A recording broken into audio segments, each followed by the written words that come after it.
make your own rice bag. Now, this is a perfect idea for a gift, possibly for someone that you love. And just, it's so nice and toasty and warm. You can pop these in the microwave for a couple seconds and then just put it on your wrist or your back or your neck, and it's so relaxing.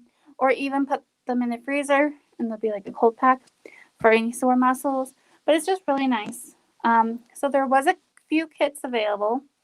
So in your kit, you received directions, two little tags that you can put in there, a washcloth, your own little sewing kit, and a bag of rice that was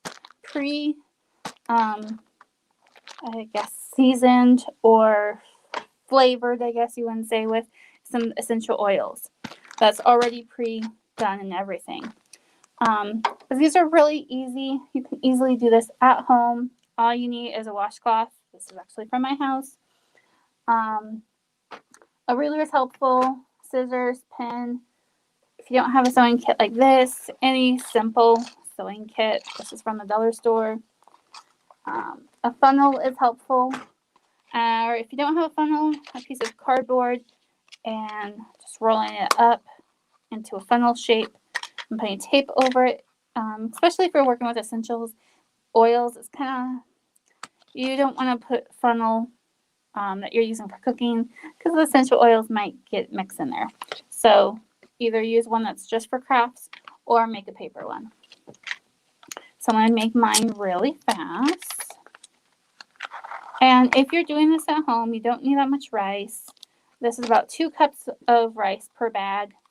I just put, a number of drops. I think about 10 to 20 drops in a big bowl.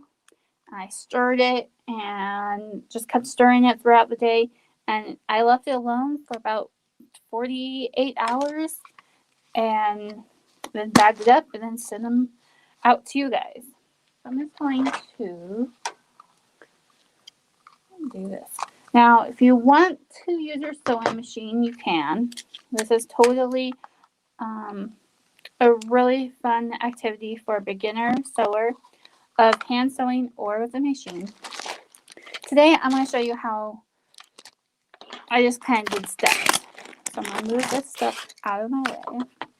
And with essential oils, you can use lavender, you can use mint, sage, peppermint, and just be cautious if you're giving it to a gift. But try to think what kind of scents they might actually like. So we're going to put that over there.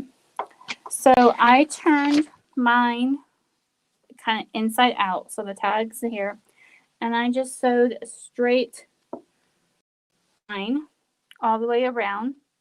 You can see in the black. And if you want to be more precise, especially if you're a beginner, the best thing to do is grab a ruler, and you can see it goes kind of a little crazy there on the sewing machine. But even if you grab a marker or a pen and give yourself a line, even if it's just a faint line, that kind of gives you a sense of straightness. And this is going to be on the inside, or over here I sewed on the outside. So it's kind of just depends on if you like this look. The seam, it's not like a endless seam. The thing is, you want to make sure your rice is staying in. So I just did a complete stitch. And I'll show you here on some felt how to do a simple stitch. And then I just left a little hole here. So I'm gonna, or you can leave the whole side. You're just gonna roll this inside or right side out. So the bad stuff, or the bad side in and the good side out. And the best thing to do is just flop it like a sock.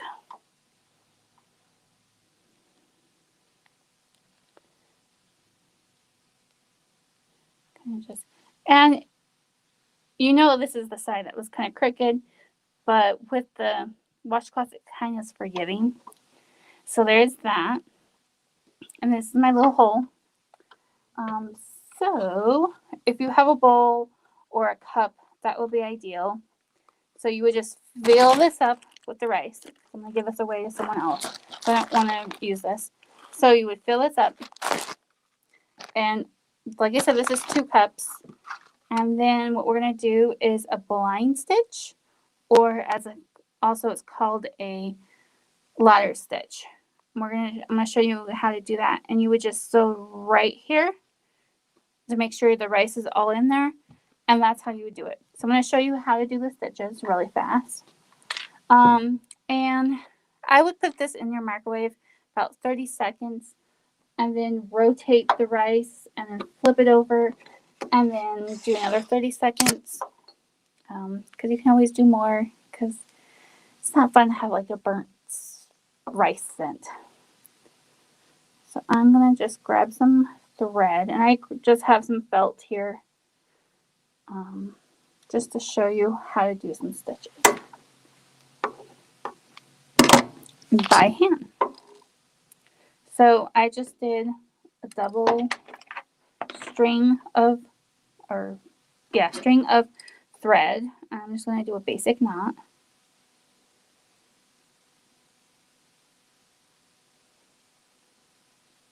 Simple knot. And I always like to do a double knot just to make sure. Okay, so we're going to do a straight. So I'm going to cut this in half so I can show you. So, like I said, we're going to do a reeler.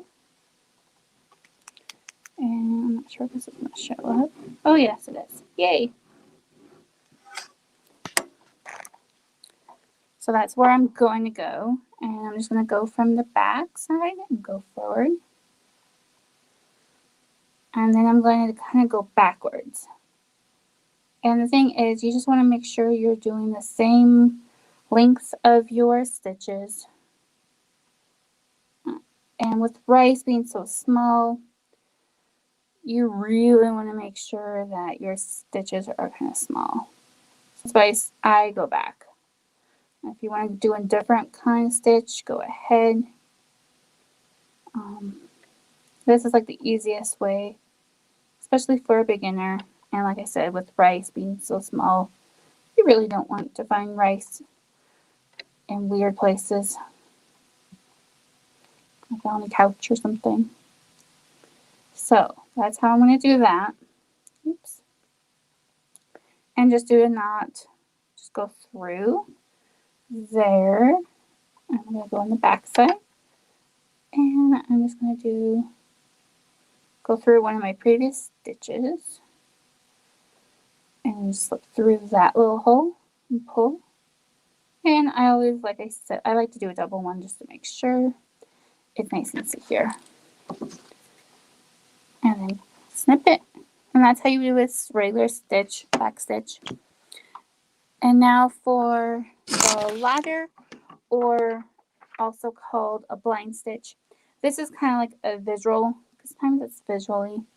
You're going to have like 2 lines of your 2 pieces of felt or fabric, and we're going to go 1, 2, and then go over, and you're always going to try to go on a seam or on a line here, and then you're going to pull it. Down here is some directions if you want to, but I'm going to actually walk you through it. So if you want to see this, this is kind of nice to have. So I'm going to tie another knot.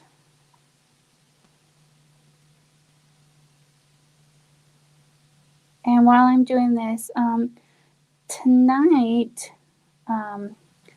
we have a wonderful local artist that's doing a fun workshop for kids about monsters. And we have some really cool art supplies that goes with the workshop. So give us a call and we'll be more than happy to send you one of the kits. And he's going live pretty soon. So what I'm going to do is I'm going to try to think So used to doing this on a pillow. All right. I'm going to go to think here how I want to do this. All right, so this is my one seam. And then here's my other seam that I'm going to put together. So I'm going to go through here. And I'm going to seam up right next to it. Oops. And sometimes it's better to go slow than fast. Once you get some practice, you can always go faster. So I'm going to go back over here to the other side and go down the road and then cross the road, up the road, and then I have a cross that goes across the thing here. Or as the ladder is like the runs on the ladder. And sometimes the thread kind of, there we go. I'm just going to go up and down.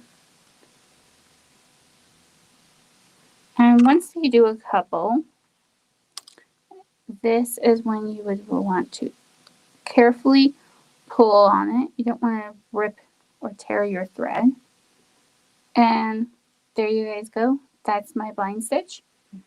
And now you don't see it, but you know it's there because it's there. It's connecting those. And when you pull it and just do a regular knot. Here, let me show you how I would do a knot. Once you got this, and this is how you do actually like the end of pillows or like dolls, and that kind of fun activities. So tie that. Oops. The best thing to do is kind of just go in the seam so you're not going to see it. Pull it. Do another little knot. One more time. And then the fun part is to hide your thing. Just go sneak in there and pull your needle through. And then clip it as tight as you can on the outside. And then now you don't see, well, now you do, but normally you wouldn't see it on the washcloth where that is. And so that's your blind stitch or your invisible stitch. And that's all I have for you guys today. I hope you guys have a wonderful day and stay tuned for next week. Yeah, hope everyone's doing fine. Bye for now.